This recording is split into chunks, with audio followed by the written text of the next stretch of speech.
This episode is brought to you by Energize Colorado. Energize Colorado is a nonprofit that provides resources and advising to small businesses across the state. Energize Colorado is here to create a more resilient foundation for the state's small business ecosystem. They provide the resources necessary for small businesses to flourish. Low interest loans to energize your small business with Energize Colorado. Learn more at energizecolorado.com. Hey Denver, it's Bree. Before we get to the show, I have a favor to ask. CityCast is surveying our listeners to help make CityCast Denver a better, more useful podcast for you. Please go to citycast.fm/survey to take the survey. It's only 5 minutes long because we timed it. And when you take the survey, you'll also be eligible to win a $250 Visa gift card. That's citycast.fm/survey. Thanks.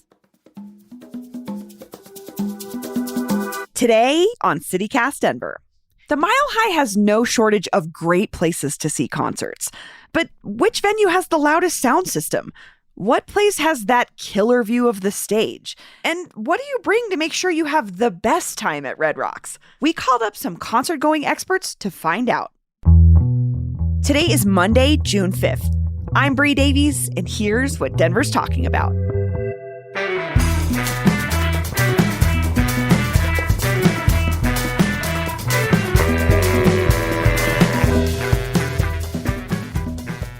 Well, today we're talking about the best music venues in the city and surrounding areas because, all year long is concert season, but it's definitely shaping up to be a good summer for shows. And we wanted to talk to people that know venues best, so music fans who are also musicians. So today I am joined by two members of Wheelchair Sports Camp, aka one of my best friends and previous guest on the show, Kaylin Heffernan. Hello. Hi.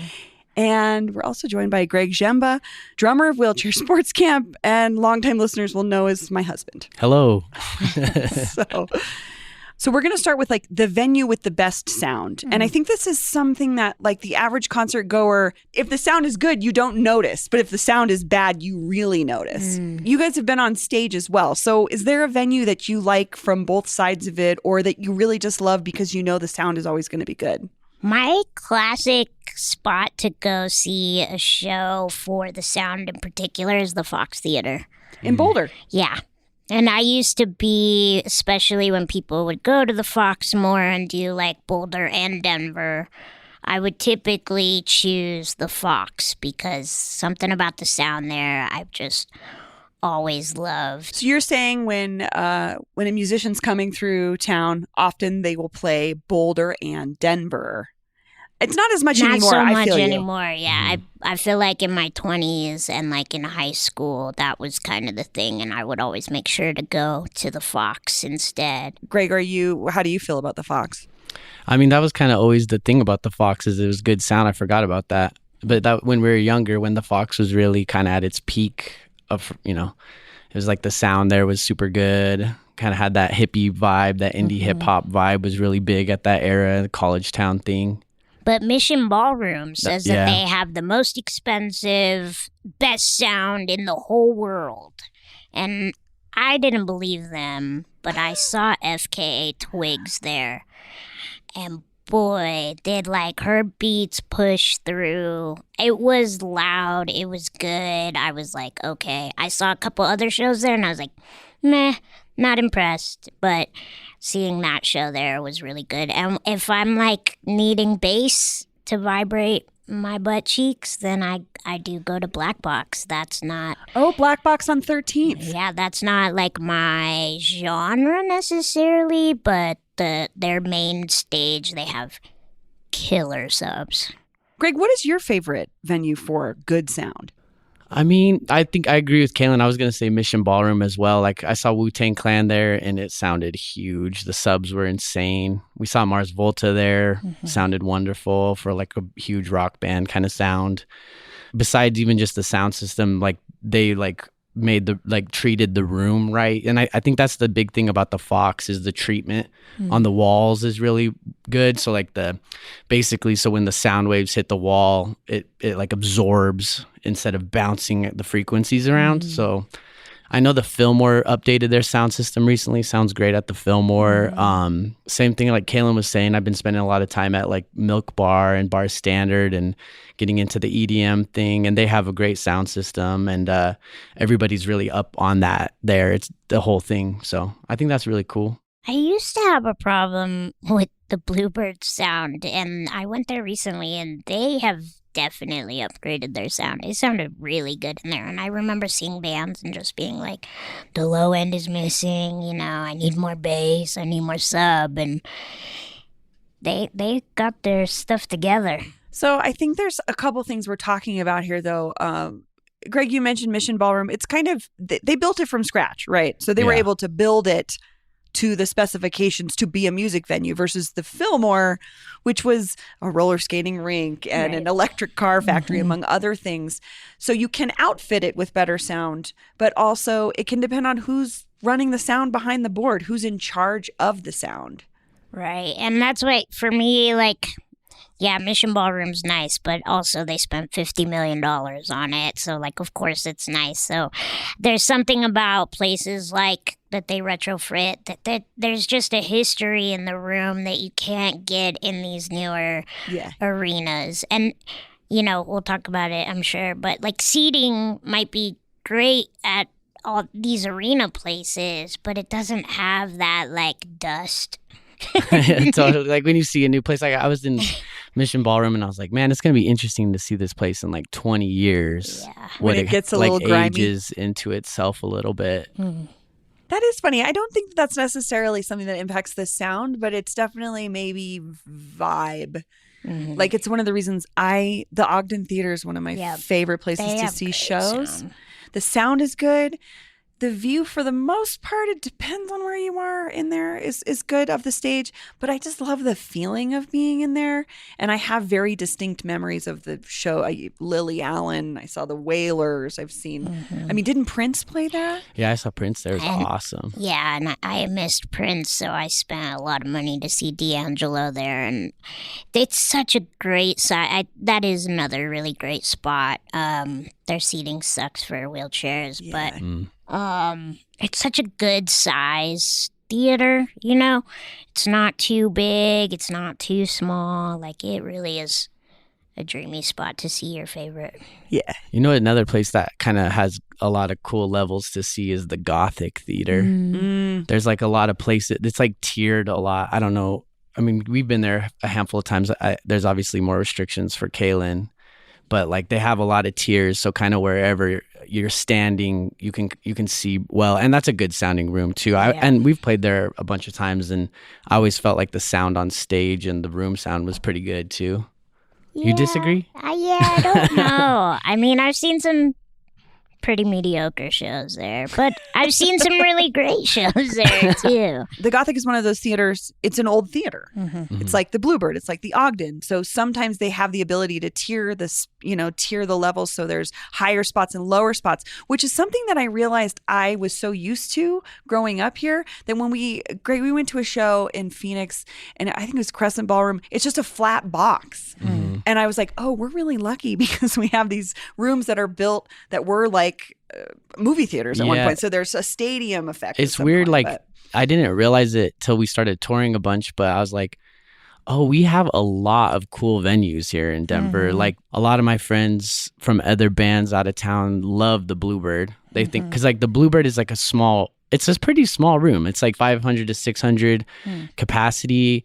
So like a band coming up plays there. Like if you look at the lineup of the Bluebird, you might not know a lot of the bands there, but most of those shows are packed because they're people who are on the up and up, you know, and that's a beautiful theater. Like the colors in there, the gargoyles, and you go into theaters in other cities and it's like they're more kind of just like boxes, you know, and like so we have these like kind of remarkable theaters, and we also have kind of beautiful, cool dive bar venues. We're really lucky here. I don't think people really realize how many cool venues we have here. Yeah, for sure. And I would say that for me, the tier, even though I can't get to the lower tiers at the Bluebird unless we're doing sound check and they bring out all the ramps. Yeah, I was wondering, they should just leave them out. They should. But the top tier on the main floor is actually easier for me to see than like the Ogden or the Gothic. I can usually, if I can sneak like a spot behind the sound person, that's the sweet spot for sound anyway. That's your pro tip. And it's your pro tip for people who use wheelchairs. Yeah, or anybody. Shoot, if you want to hear the best sound, just park yourself next to the soundboard.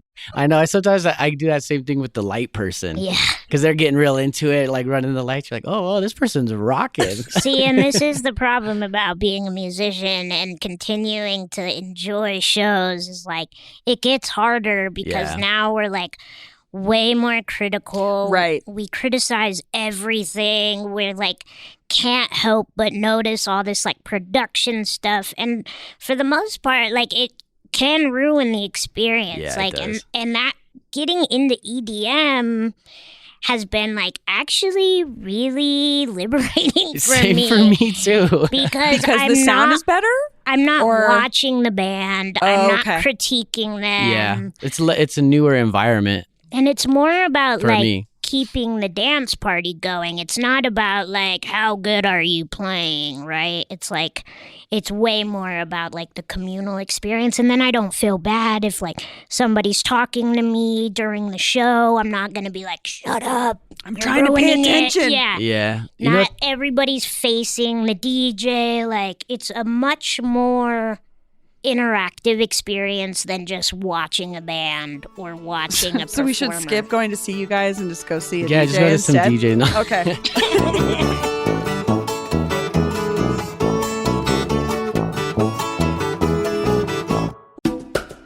This episode is brought to you by the Regional Air Quality Council. While we sometimes deal with wildfire smoke, did you know that the Front Range's biggest air quality issue is actually invisible? Created from pollutants like car exhaust that react in sunlight, ground-level ozone is a leading cause of respiratory problems. If you go out for an evening jog after a beautiful sunny day and feel that tightness in your chest, that could well be ground-level ozone.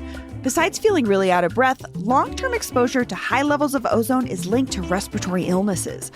But there is something you can do. Sign up for ground level ozone alerts to be aware of bad air days. To receive air quality alerts on your phone, text Better Air CO to 21000. You can also sign up online for emails at simplestepsbetterair.org. You'll also receive tips on how to improve air quality, so high ozone days happen less often. To stay in the know about bad air quality days and learn more, visit simplestepsbetterair.org.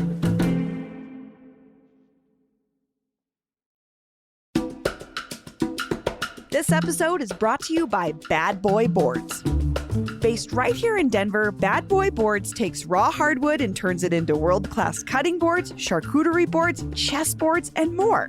It's a local brand with high quality and great prices, which is great because home chefs like me don't have to settle for anything less than simple elegance in world-class quality hardwood boards and dust covers. They also make gifting customizable and super easy. Oh, and this is super cool. If you stop by Bad Boy Boards, you can watch a live stream of the manufacturing floor so you can actually see your cutting board being made. Seriously, it's so cool. It's like if Willy Wonka made cutting boards. Learn more and order your own individually designed, constructed, and finished board at badboyboards.com. Well, okay, so we talked a little bit about seating arrangements, positions in a venue, but where is a good place? Like a lot of people say if you have to sit down for a show, it's not fun, which I don't, obviously I don't agree with. And what Kaylin, a privilege. You don't agree with either, but is there a place that you like because it has nice seating or like, you know what I mean? It has that element of the atmosphere where you can sit down and enjoy yourself. Like I'm thinking about new Dazzle. Well, we're now on to a third iteration of Dazzle, but Dazzle is fun because you can sit and listen and enjoy. Do you have a venue that you guys like for that reason? I like the Mercury Cafe for that reason. Okay. There's options. you know. Options, that's a good way to think about and it. that's it's nice. Actually, the new remodel of the Fillmore, they have seats on the like tiered. I like that too. That was like a thing that they were. This is the cool thing about getting new venues is when Mission Ballroom came in, Everybody the Fillmore else was like, we're going to bump everything up. So the Fillmore got a new sound system. They built some tiers in the back, and I think that made that room a lot better. I mean, seating, for me, seating is my life. So, like, I'm always sitting, and I always bring my own chair. And where I can park my chair is different. And I gotta say, like, I have gone to way, way, way, way, way more shows than I have played. So, like, when I think of venue accessibility, I'm more so thinking about the audience experience than I am, like, the performer. And it's trade-offs. Everywhere's got its trade-offs, you know? Like, the Fillmore is nice because they have seating options, like, at the front by the stage. That doesn't make the sound great. You know, Red Rocks has seating options, front row or back row. Front row you can't be in the middle. Better view, but loud. You know, like the sound is the best in the middle. Is there a best venue that you love because it is so accessible? It's something you don't have to think about. You'll go to a show there because you know I can always see, or it's built more for folks with disabilities. No. Okay. Every place has its trade-offs. Okay, let's talk about Red Rocks. Like, do you guys have any tips or thoughts? Like, I'm thinking about someone who's going there for the first time. Like, what do you do to make sure you have the best time at Red Rocks? I mean, Red Rocks is so beautiful. Even just hanging out, being there in the parking lot, just going there, you're like, it feels like you're in a whole nother place. So if you live here, all of a sudden you're like, it's not that far. And then you're like in this whole other wonderland, and just, it's like a whole experience. So, I mean, I've always had the best times when I go there early. It's usually a really kind of, you know, a tailgate kind of. Yeah. And there's always, usually it's like, there's the general admission is in it kind of towards the front. And so like like the reserve seating is kind of the middle. So they have like the GA, like the first, 30 rows or something like that. And then in the back too. So if you get there early, you can tailgate, have fun with your friends, and then you can usually get like a cool seat, and it's beautiful. I mean, you're in this remarkable place that, people have been throwing shows there before it was monetized. It's a natural amphitheater. Yeah. That's crazy. The history, the like spirits in that place, like the moon. It's like, whoa. It is the wild. The weather. Just seeing the city over, because you could, like, if you're up there, you can see the whole city over there. And when the weather is perfect, it's like the best night ever. Oh, like my when gosh. the weather is just, it's not too, it's not rainy, it's not too cold, it's not crazy windy. You know what's funny there too is like I've had some great times when it's raining. Like what I saw of course Jack White play, and it was like the lightning was like this kind of like silver blue color, and he had this whole silver theme. Blue aesthetic kind of breeze kind of got it going on right now. But the whole like place matched, like, the sky matched the stage, and the water was pouring onto the stage, and Jack White had some real nice shoes on, and he was slipping all over the place. So in the middle of his guitar solo, just like, I cry about this kind of shit. He took his shoes off, and then he was just like in the rain, barefoot, playing his guitar, and like our homie Ike was like shredding on the keys. It was just like, it was so surreal of a moment, Like, you got to go to a Red Rock show at least once in your life. Oh, you'd say it's like a bucket list. I would say for people that don't go regularly or like haven't gone, like, it is extreme weather. Yeah. It is extreme climate. It's extreme elevation. Like, it is a very dangerous place for able-bodied people. Drugs be going around, alcohol. Like, my mother has like dropped off cliffs. People have died up there. Like, it's really, so you got to be careful. Yeah, it's one of those places that you definitely want to like make sure you know your surroundings. Make sure like You got You're at with least somebody. somebody in the crew that's like Watching out. and you got water, you got snacks because like the elevation, A poncho. a poncho, Like a little So you plastic really need a bag will pack for save a your Red life. Rock A little No, trash bag will seriously. save your life. There one time at a Reggae on the Rocks, I was there and I was like in college. I had like my shorts and my really tight T-shirt. As that was We the weren't style. friends with him Yeah, yet, Caleb. I was wearing flip He flops. probably had a fedora on. I was. It was so hot. I was like got sunburned so bad, and then later it switched to being so cold and rainy.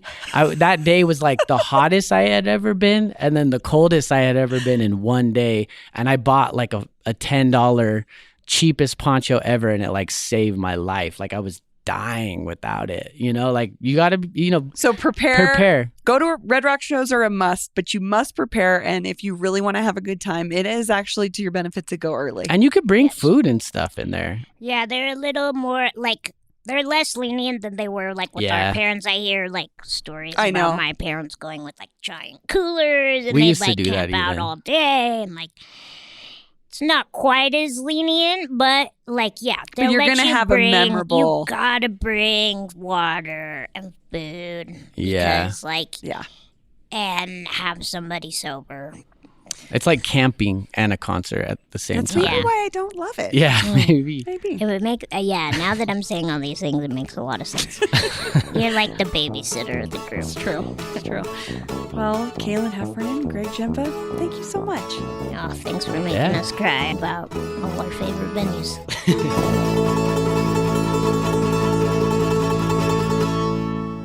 We want to hear from you, our listeners. What are your favorite music venues? And what are your tips for making the most of them? Send us an email at denver@citycast.fm or call the Denver's Best Music Venues hotline at 720-500-5418 and leave us a message and you might hear it on the show.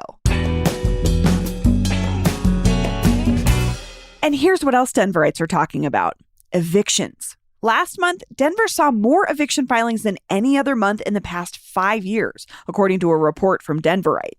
One eviction defense attorney says there's a simple explanation for why. Rents are going up and emergency rental assistance is down now that a lot of pandemic-era programs have expired.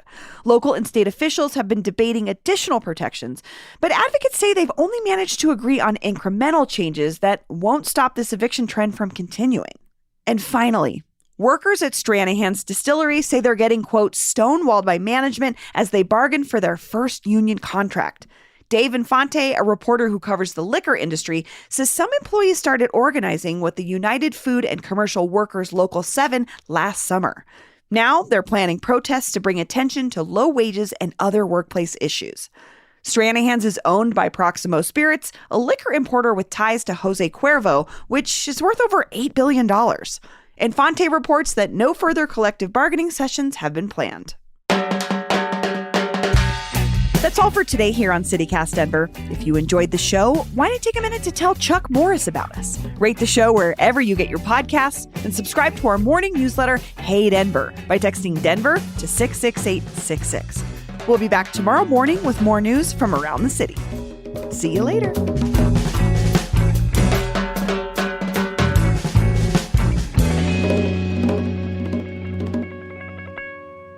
Guess who? It's me. Again. I know, I really need you to take the survey because, like, it's important. And, like, I can't just fill out a bunch of them. Like,